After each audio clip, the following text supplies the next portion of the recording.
అది ఎవరిని తప్పుపట్టలేం.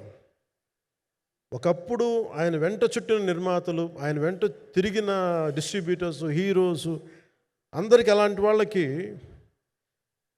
ఒక నిర్మాతగా ఆయన తపన పడుతుంటే నాకు అంటే ఆయన కోసం ఖుషి తీస్తున్నప్పుడు కానీ ఆయనతోటి ఎంత సౌకర్యం ఇచ్చారంటే అసలు మాకు 1 month ముందు ప్రీ ప్రొడక్షన్ అయిపోయి నాకు అంత సౌకర్యాన్ని ఇచ్చారు.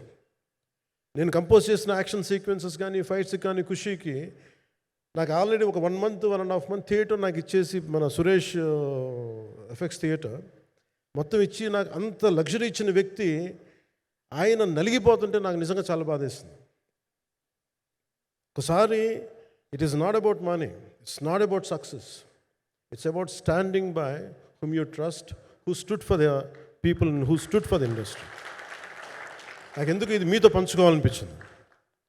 సినిమా ఎంత విజయం ఇది నాకు నిజంగా తెలియదు, ఎందుకంటే నేను ఇట్లా అనుకోవచ్చు ఇంకోలా కానీ ఒక్కటి మటుకు చాలా సిన్సియర్గా చెప్పగలను. Krish came out with very good concept, చాలా హై కాన్సెప్ట్ పట్టుకొచ్చారు. కొంత వ్యక్తిగత కారణాలు, కొన్ని ప్రొఫెషనల్ కారణాలు ఆయన ప్రాజెక్టుకి బయటికి వెళ్ళినా కానీ దీన్ని ఫౌండేషనల్ వర్క్ చేసిన క్రిష్ గారికి మనస్ఫూర్తిగా నా హృదయపూర్వక ధన్యవాదాలు తెలియజేస్తాను మా అందరి తరఫున. అలాగే తర్వాత స్టెప్ ఇన్ అయింది మన జ్యోతికృష్ణ గారు.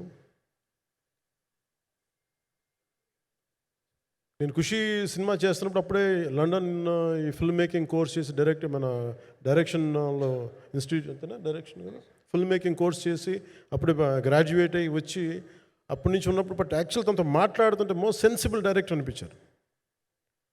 ఈ ఒక టైంలో ఏమనిపించిందంటే బయట ఉన్న మాటలు కానీ అసలు సినిమా వస్తుందా లేదా బయటికి అని ఉండేది. కానీ మాకు ఎప్పటికప్పుడు నీరసం పడిపోయినప్పుడల్లా నాకు నీరసం వచ్చేసేది.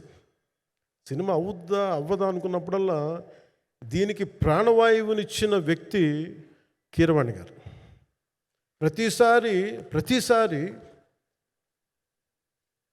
నేను వర్క్ చేసి నేను ఎందుకంటే సినిమా చివరిదాకా నేను నమ్మను. ఎప్పుడు నేను ఒక సినిమాని నేనేం నమ్ముతాను చిన్నప్పటి నుంచి వెరీ ఫార్మేటివ్ ఇయర్స్లో నుంచి కూడా ఒక మంచి సినిమా గురించి నువ్వు మాట్లాడక్కర్లా, రిలీజ్ అయితే బాగలేకపోతే ఎలాగ మాట్లాడక్కర్లా. అందుకే నేను ఎప్పుడు సినిమా క్వాలిటీ మీద దృష్టి పెడతాను తప్ప ఇంక మిగతా వాటి మీద మాట్లాడను. అందుకే నాకు ఎప్పుడు ఈ మాట్లాడటం అనే దాని మీద ఎప్పుడు దృష్టి పెట్టలేం. కానీ ఫస్ట్ టైం ఈ సినిమాకి చాలా అవసరం అనిపించింది.